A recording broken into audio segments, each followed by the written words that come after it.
Hello बच्चों, मैं लखन सैनी एक बार फिर से आप सबका स्वागत करता हूं कक्षा 12 की गणित विषय की ऑनलाइन कक्षा में। बच्चों, आज से हम शुरू करेंगे हमारी पाठ्य पुस्तक की मॉड्यूल संख्या 4 में अध्याय 15, जिसका नाम है वृत्त। भाग 1 में हम बच्चों वृत्त की परिभाषा को समझेंगे और इसके समीकरण के मानक रूप और व्यापक रूप को भी समझेंगे। आपको हमेशा की तरह अपनी नोटबुक और पेन लेके रेडी रहना है बच्चों। हर एक कॉन्सेप्ट को, हर एक परिभाषा को, हर एक उदाहरण के हल को ध्यान से समझते हुए बच्चों नोट करना है और बाद में हर एक चीज का अच्छे से अभ्यास करना है। आइए शुरू करते हैं आज की कक्षा। सबसे पहले समझते हैं वृत्त किसे कहते हैं, वृत्त की परिभाषा क्या है। देखिए बच्चों, किसी वृत्त की परिभाषा, एक वृत्त उस बिंदु का बिंदुपथ है जो जो तल में या किसी भी समतल में इस प्रकार चलता है कि उसकी उसी तल में एक निश्चित बिंदु से दूरी सदैव अचर रहती है। इस निश्चित बिंदु को बच्चों हम वृत्त का केंद्र कहते हैं और ये जो दूरी सदैव अचर रहती है इसको हम वृत्त की त्रिज्या कहते हैं। कहानी को समझाता हूं चित्र के माध्यम से। देखिए, ये कोई तल है, मान लो बच्चों समतल है, इसमें ये कोई फिक्स बिंदु है। फिक्स बिंदु को हम दिखा रहे हैं बिंदु ओ से, जिसे हम क्या कहेंगे, वृत्त का केंद्र कहेंगे। इस वृत्त के इस केंद्र से किसी फिक्स दूरी आर पर बच्चों, फिक्स दूरी को मैं किससे दिखा रहा हूं, छोटू आर से, जिसको हम बोलेंगे त्रिज्या, जिसको हम क्या बोलेंगे, त्रिज्या। इस दूरी आर पर रहने वाले इस बिंदु पी का जो पथ है, बिंदु पथ है बच्चों, वो वृत्त कहलाता है। देखिए इसका पथ किस प्रकार का होगा। यहां देखिए बच्चों, इस बिंदु का ये जो बिंदु पथ है, यानी ये बिंदु ओ से हमेशा आर दूरी पर रहना चाहिए, तब हम इसे क्या कहेंगे, वृत्त कहेंगे। तब हम इसे वृत्त कहेंगे। इस बिंदु, ये बिंदु पी किधर, इस रास्ते पर जा सकता है, इस रास्ते पे कहीं पे भी जाएगा तो ओ से इसकी दूरी हमेशा क्या रहेगी, ओ से इसकी दूरी हमेशा आर रहेगी। ये दूरी सदैव आर रहेगी। तो इस बिंदु P का ये जो पथ है बच्चों, ये जो रास्ता है बिंदु P का, ये रास्ता क्या कहलाता है, वृत्त कहलाता है। यानी कि वृत्त क्या है, एक प्रकार का वक्र है बच्चों। क्या है, समतलीय वक्र। बिंदु P का रास्ता, ठीक है, ये जो रास्ता है, ये जो वक्र मैं बता रहा हूं बच्चों, ये क्या है, वृत्त है। ठीक है, ये वृत्त का बाह्य भाग है, यहाँ ये वृत्त का आंतरिक भाग है। आंतरिक भाग में वृत्त का केंद्र होता है बच्चों। क्लियर हो गई वृत्त की परिभाषा, वृत्त का केंद्र क्लियर हो गया, वृत्त की त्रिज्या आपको क्लियर हो गई। अब बच्चों चर्चा करते हैं वृत्त के समीकरण की। देखिए, वृत्त का समीकरण, पहला, मानक रूप बच्चों, जब हमें पता हो वृत्त के केंद्र के निर्देशांक और बच्चों हमें पता हो वृत्त की त्रिज्या, वृत्त के केंद्र के निर्देशांक पता हो और वृत्त की त्रिज्या पता हो, तब वृत्त का समीकरण क्या होता है, x माइनस एच का whole square plus Y minus K का होल स्क्वायर बराबर ए स्क्वायर। जहां ये h और k क्या है बच्चों, ये h कोमा k वृत्त के केंद्र के निर्देशांक है और ये a क्या है, ये a वृत्त की त्रिज्या है। आप नोट कीजिए बच्चों, मान लीजिए वृत्त का केंद्र C जो है h कोमा k है तथा त्रिज्या a है, तब वृत्त का समीकरण होगा x माइनस एच का whole square plus Y minus K का होल स्क्वायर बराबर a स्क्वायर। याद रह जाएगा वृत्त का समीकरण। अभी एक दो उदाहरण करेंगे बच्चों, ताकि ये कॉन्सेप्ट, ये जो समीकरण है, ये हमारे माइंड में अच्छे से फिट हो जाए, हमें अच्छे से याद हो जाए। जब हम प्रश्नों को हल करते हैं तब हमें सूत्र अच्छे से याद हो जाते हैं, अगर हम उनका उपयोग करना सीख जाते हैं बच्चों। देखिए, अब आगे यहाँ पर एक नोट है बच्चों, उदाहरण करने से पहले एक नोट हम लेते चलते हैं। वृत्त का ये जो समीकरण था, ये जो समीकरण था, इसे हम बोलते हैं वृत्त का वृत्त के समीकरण का मानक रूप, या सिंपली वृत्त का मानक रूप इसे हम कहते हैं। चलिए, मानक रूप क्या होता है, याद हो गया क्या आपको? एक्स माइनस एच का whole square plus Y minus K का होल स्क्वायर बराबर ए स्क्वायर, है ना। एच कोमा के क्या है, ये है वृत्त के केंद्र के निर्देशांक, ए क्या है, वृत्त की त्रिज्या। इस चीज को याद करने के लिए बच्चों हम हल करेंगे हमारी पाठ्य पुस्तक के उदाहरण। देखिए सबसे पहले हमारी पाठ्य पुस्तक की उदाहरण संख्या 1, इसमें हमसे कहा गया है उस वृत्त का समीकरण ज्ञात कीजिए जिसका केंद्र 3, -4 है और त्रिज्या कितनी है, 6। तो यहाँ हल में हम लिखेंगे, सबसे पहले हम लिखेंगे हम जानते हैं कि कि वृत्त का समीकरण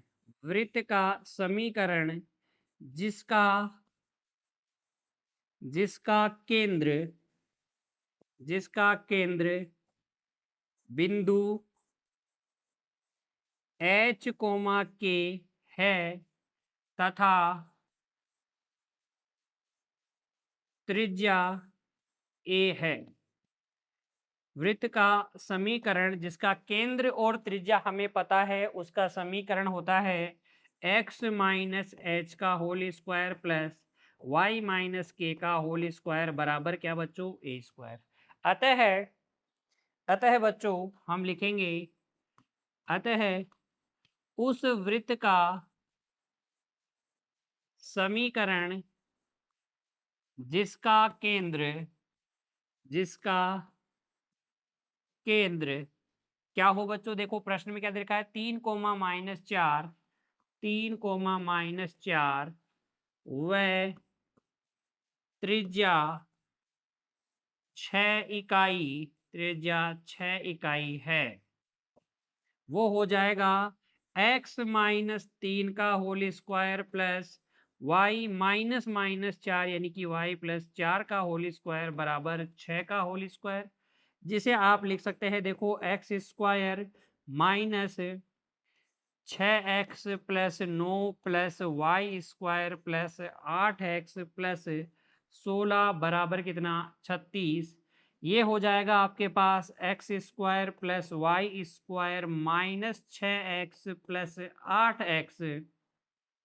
देखिए 9 और 16 कितना हो गया, 25। 36 में से 25 गया तो कितना बच गया, 11 बच गया। इधर लाके लिखेंगे तो ये -11 बराबर 0। ये हो जाएगा वृत्त का समीकरण। ठीक है, इस तरीके से आप केंद्र और त्रिज्या दिए जाने पर वृत्त का समीकरण आसानी से लिख सकते हैं। आपको ये वृत्त के समीकरण का मानक रूप याद होना चाहिए बच्चों। फिर बढ़िए बच्चों आगे और देखिए अब हमारी पाठ्य पुस्तक की उदाहरण संख्या 2 को हल करते हैं। इसमें हमसे कहा गया है वृत्त x+1 का होल स्क्वायर प्लस y -1 का होल स्क्वायर बराबर 4 का केंद्र और त्रिज्या ज्ञात कीजिए। तो यहाँ हम लिखेंगे, देखिए वृत्त का समीकरण जो हमें दिया गया है वो क्या है, ये है x+1 का होल स्क्वायर प्लस y -1 का होल स्क्वायर बराबर 4, जिसे हम लिख सकते हैं x+1 का होल स्क्वायर प्लस y -1 का होल स्क्वायर बराबर 2 का स्क्वायर, है ना। अब हम क्या करेंगे, वृत्त एक की तुलना हम कर लेंगे मानक समीकरण से x -h का whole square plus y -k का होल स्क्वायर बराबर a स्क्वायर से करने पर, इसकी तुलना करने पर देखिए हमें मिल जाएगा h, k बराबर मिल जाएगा। देखिए यहाँ पर -h किसके बराबर आएगा, +1 के, तो h का मान आ जाएगा -1, h का मान आ जाएगा -1, k का मान देखिए -k का मान -1 के बराबर, तो k का मान आ जाएगा 1। तो h, k तो कितना आ गया, -1, तथा a बराबर कितना आ जाएगा, 2 आ जाएगा। अतः बच्चों हम लिखेंगे, अतः वृत्त का केंद्र तो हो जाएगा -1, 1 तथा त्रिज्या त्रिज्या हो जाएगी 2 इकाई। त्रिज्या कितनी हो जाएगी? 2 इकाई हो जाएगी। इस तरीके से अगर वृत्त का समीकरण आपको दिया गया है तो उसे आप मानक रूप में चेंज कीजिए। मानक रूप में चेंज करने के बाद में आप उससे केंद्र के निर्देशांक और बच्चों त्रिज्या आसानी से ज्ञात कर लेंगे मानक रूप के समीकरण से तुलना करके। इसे भी नोट कर लीजिए बच्चों। और फिर बढ़ते हैं हम हमारे अगले कॉन्सेप्ट की ओर। देखिए अब हम बात करेंगे दूसरे वृत्त के समीकरण की दूसरी फॉर्म की, जो कि क्या है? वृत्त का व्यापक समीकरण। देखिए वृत्त का व्यापक समीकरण क्या होता है? x और y में एक द्विघात समीकरण होता है जिसका रूप किस प्रकार का होता है? X square plus Y square plus 2gx plus 2fy plus c बराबर 0 के रूप का। यहाँ देखिए एक्स स्क्वायर और वाई स्क्वायर के गुणांक, एक्स स्क्वायर और वाई स्क्वायर के गुणांक क्या है? समान है। गुणांक क्या है? एक समान है ना? इसके अंदर x का एक पद है, y का एक पद है, लेकिन x इंटू वाई का कोई पद नहीं है। x इंटू वाई का कोई पद नहीं होना चाहिए, कोई पद नहीं होना चाहिए। तो द्विघात का जो व्यापक समीकरण है उसमें अगर एक्स स्क्वायर और वाई स्क्वायर के गुणांक बराबर है, एक्स इंटू वाई का कोई भी पद नहीं है, तो ये समीकरण किसका होगा? वृत्त का व्यापक समीकरण होगा। आप लिख सकते हैं एक्स कोमा वाई में द्विघात समीकरण जो निम्न रूप का होता है, यानी कि X square plus Y square plus 2gx plus 2fy plus c बराबर 0 के रूप का होता है, वृत्त का व्यापक समीकरण कहलाता है बच्चों। और ये व्यापक समीकरण आपके पास है तो इसकी सहायता से आप वृत्त का केंद्र बता सकते हैं, वृत्त की त्रिज्या बता सकते हैं। कैसे? देखिए यहाँ पर वृत्त का केंद्र हो जाएगा बच्चों -g कोमा -f, और वृत्त की त्रिज्या हो जाएगी √g square plus F square minus C. इन दोनों कॉन्सेप्ट्स को आप याद रख लीजिए। अभी हम उदाहरण हल करेंगे तो आपको ऑटोमेटिकली भी याद हो जाएंगे बच्चों। बस आपको ध्यान से देखना है, समझने का प्रयास करना है।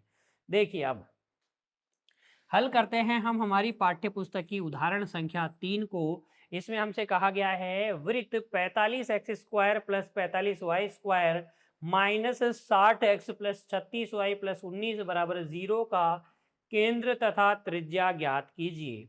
तो यहाँ पर देखिए हल, ध्यान दीजिएगा बच्चों। वृत्त का समीकरण जो कि दिया गया है उसे लिख लेते हैं 45x square plus 45y square minus 60x plus 36y plus 19 बराबर 0। अगर हमें इससे केंद्र और त्रिज्या पता करनी है तो पहले इसे हमें व्यापक रूप में चेंज करना होगा या फिर मानक रूप में चेंज करना होगा। व्यापक रूप में चेंज करने का मतलब है X square plus Y square के गुणांक, एक्स स्क्वायर और वाई स्क्वायर का गुणांक कितना बनाना होगा? इकाई बनाना होगा। तो यहाँ पर मैं क्या करूंगा? गुणांक इकाई बनाने के लिए 45 का भाग लगा देता हूँ पूरी समीकरण में। तो ये आ जाएगा X square plus Y square minus 60 बटे 45x प्लस 36 बटे 45y प्लस 19 बटे 45 बराबर में कितना बच्चों? 0, जिसको आप सरल करके लिख सकते हैं X square plus Y square. देखो 15 से काटेंगे, 15 चौक 60, 15 तिया 45, 9 से काटेंगे, 9 चौक 36, 9 पंजे 45 वाई, ये किसी से भी नहीं कटेगा तो 19 बटे 45 बराबर 0। अब ये किस में आ गया बच्चों? व्यापक रूप में आ गया, है ना? तो अब हम लिखेंगे X square plus Y square plus 2gx plus 2fy plus c बराबर 0 से तुलना करने पर, इस समीकरण की जब आप इससे तुलना करेंगे तो यहाँ पर देखिए आपको 2g बराबर तो यानी x का गुणांक 2g बराबर तो -4/3 मिलेगा, -4/3 मिलेगा। इसका मतलब g बराबर हो जाएगा -2/3।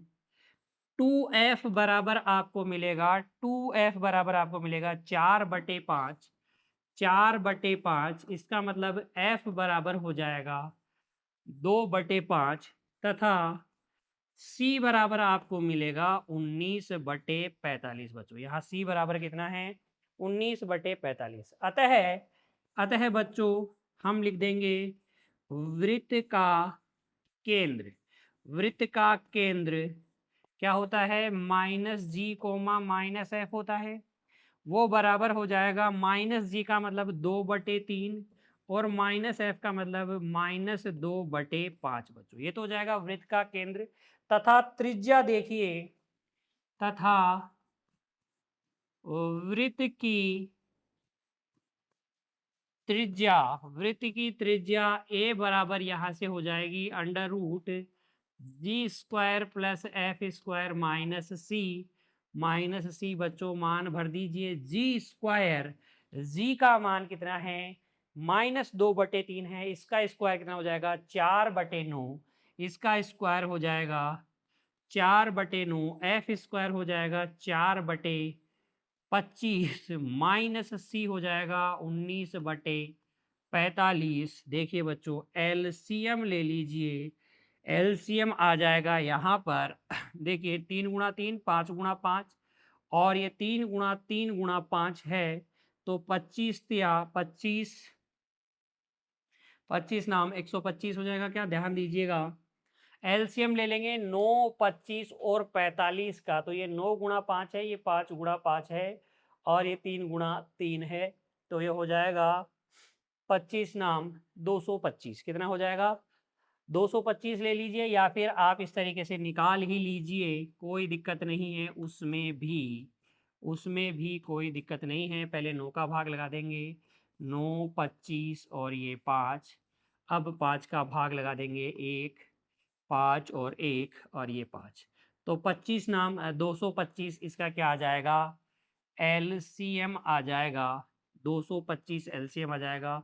तो 15 × 4 25 × 4 कितना हो जाएगा? 25 चौक हो जाएगा 100 प्लस 25 का भाग लगाएंगे 9, 9 चौक कितना हो गया? 36 माइनस 45 का इसमें भाग लगाइए बच्चों। 45 का जब आप भाग लगाएंगे 225 में तो 9 से काटेंगे।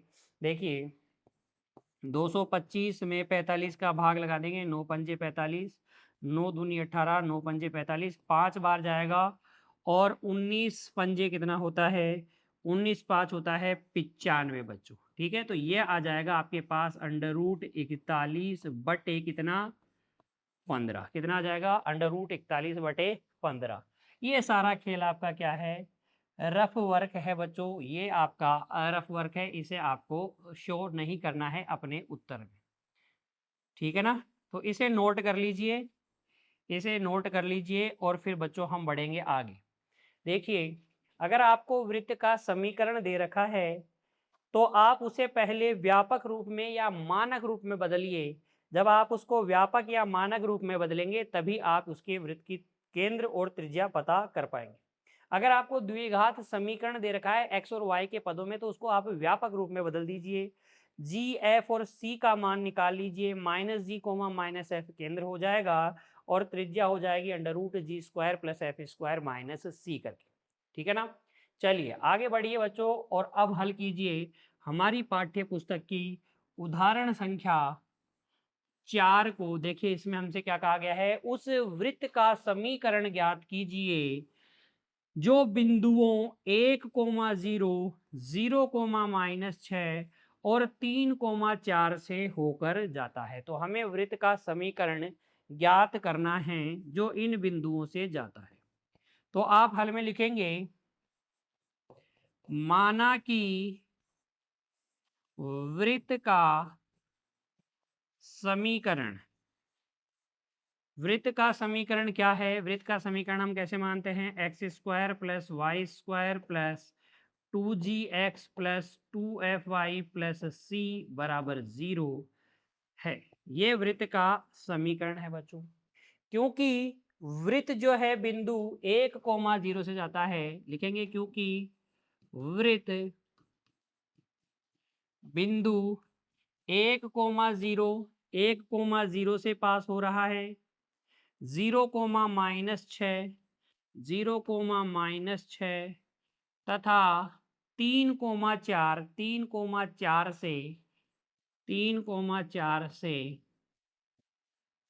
गुजरता है 3,4 से गुजरता है बच्चों। अतः ये सारे बिंदु वृत्त के समीकरण को क्या करेंगे, संतुष्ट करेंगे। इसमें x की जगह 1, y की जगह 0 रख देंगे 1,0 के लिए। तो ये आ जाएगा देखो 1 का स्क्वायर प्लस 0 का square plus 2g into 1 plus 2f into 0 plus c बराबर 0। ये आ जाएगा आपके पास देखो 2g प्लस c प्लस 1 बराबर 0। ये हो जाएगी समीकरण संख्या 1।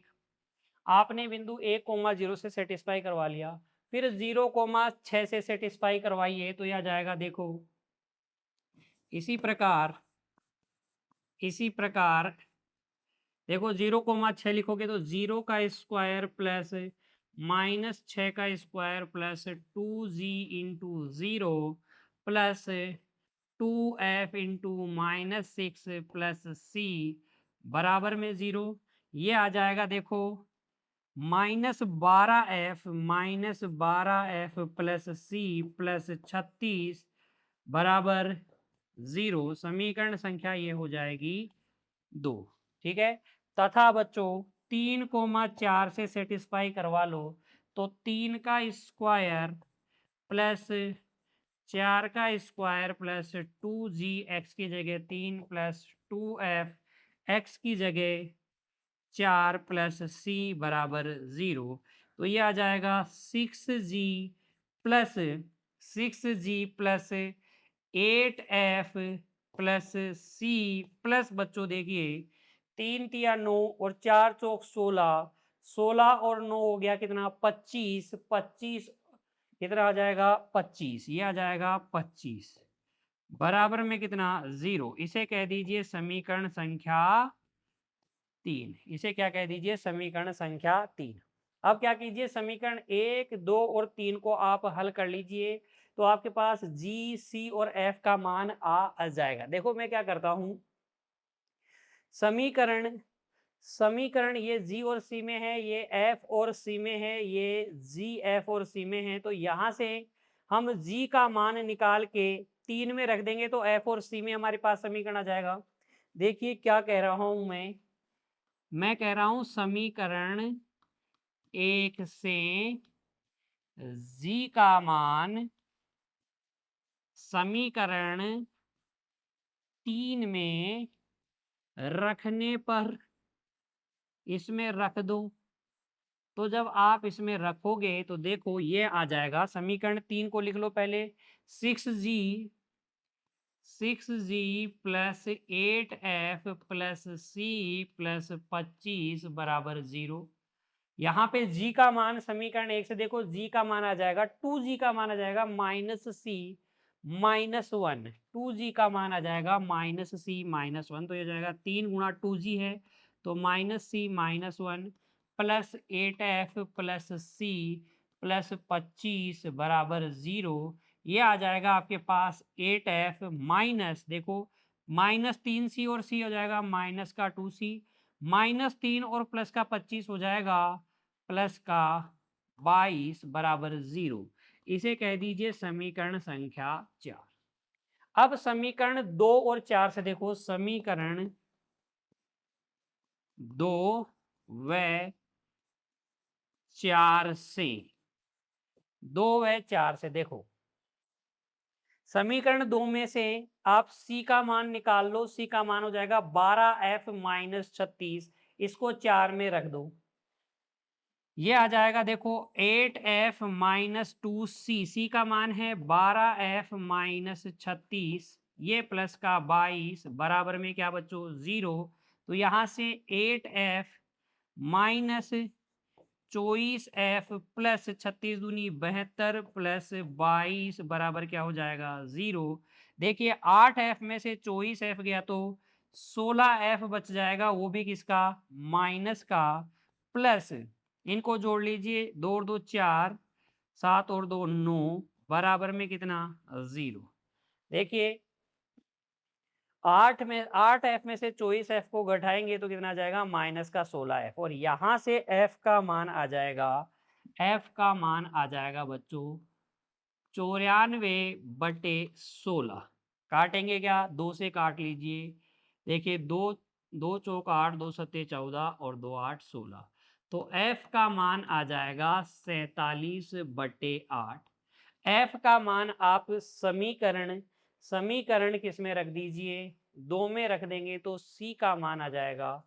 देखिए समीकरण 2 से, समीकरण 2 से, देखिए बच्चों समीकरण 2 से हमें पता है, समीकरण 2 से हमें पता है कि c बराबर होता है 12f माइनस 36। c बराबर है 12f minus 36, 12f minus 36, f का मान रख देंगे तो c का मान आ जाएगा। देखो 12f का मान कितना है, 47/8 माइनस कितना, 36, 4 से काट लीजिए, 4 तिया 12, 4 दूनी 8, तो c का मान आ जाएगा 47 को 3 से गुणा करेंगे, 7 तिया 21, हासिल 2, 4 तिया 12 और 2 14, 141 माइनस 36 दूनी 72/2।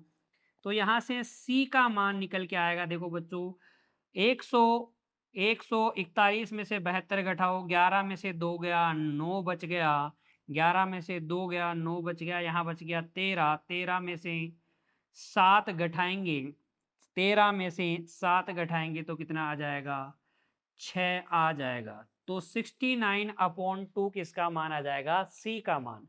c का मान आ गया है तो आप g का मान निकाल सकते हैं समीकरण 1 से।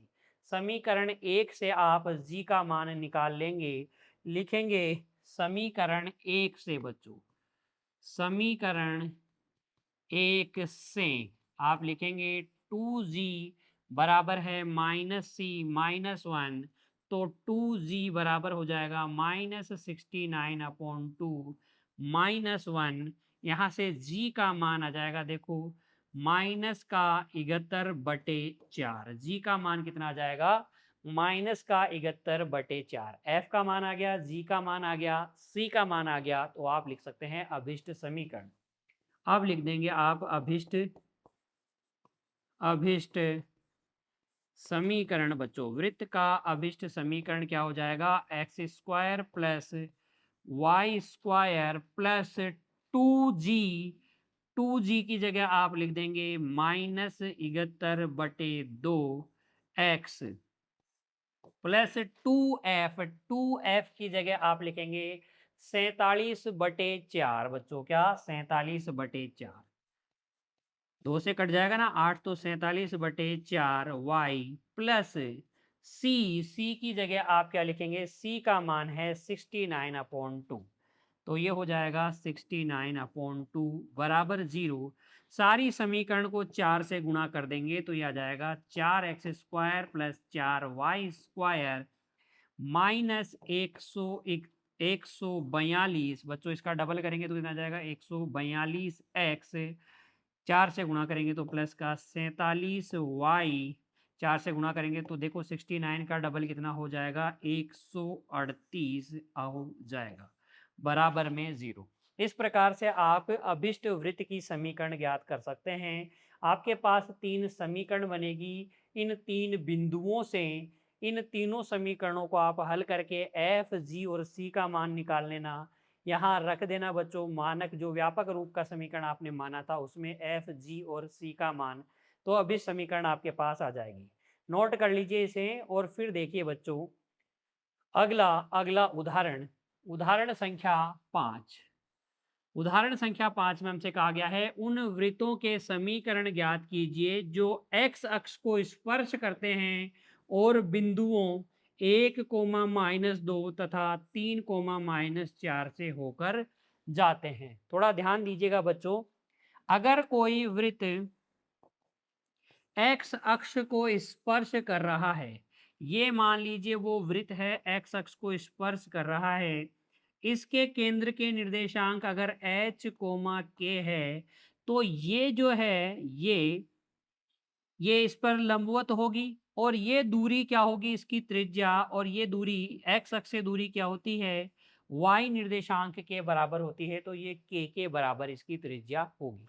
तो इस केस में जब आप वृत्त का समीकरण मानेंगे, तो ये मानेंगे एक्स माइनस एच का whole square plus Y minus K का होल स्क्वायर इक्वल टू क्या, के स्क्वायर, क्योंकि त्रिज्या किसके बराबर होगी, के स्क्वायर के बराबर होगी। यहाँ लिख लेते हैं हम। देखिए हल में, माना वृत्त का समीकरण, वृत्त का समीकरण हम मान लेंगे एक्स माइनस एच का whole square plus Y minus K का whole square equal to K square, यानी कि बच्चों हमने समीकरण मान लिया X square plus Y square minus 2hx minus 2ky बराबर में क्या, 0। प्लस का एच स्क्वायर और आएगा ना, प्लस का एच स्क्वायर यहाँ वाला बच्चों प्लस एच स्क्वायर और बराबर में क्या, 0। ये है वृत्त का समीकरण। अब ये जो वृत्त है बच्चों किस किस बिंदु में से जा रहा है, 1 कोमा माइनस 2 और 3 कोमा माइनस 4 से होकर जाता है।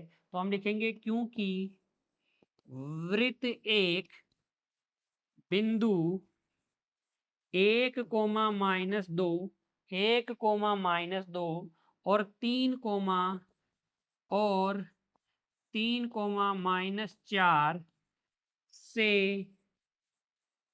होकर जाता है। अतः बच्चों, अतः देखिए ये बिंदु इसको संतुष्ट करेंगे।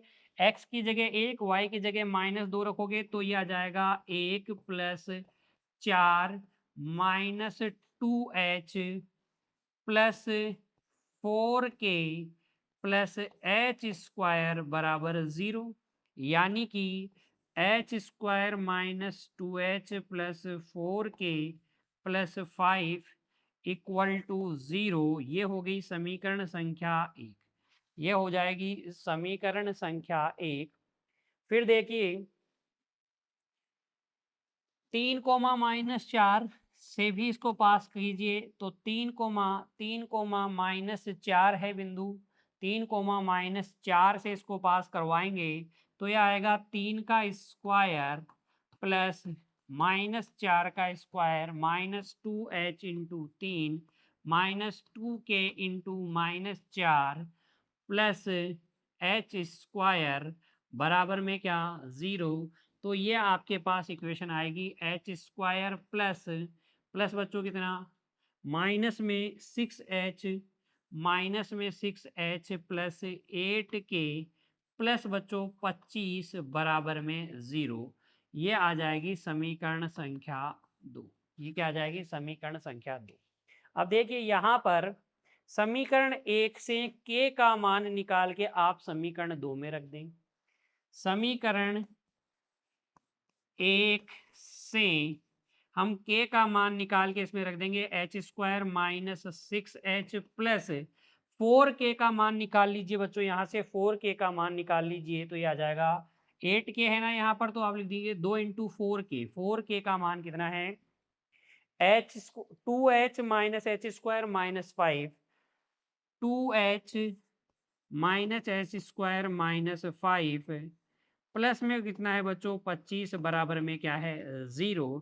तो यह जाएगा H square minus 6h plus 4h minus 2h square minus 10 plus 25 equal to 0। देखिए ये आ जाएगा आपके पास minus H square minus 2h plus 15 equal to 0, यानी कि H square plus 2h minus 15 बराबर 0।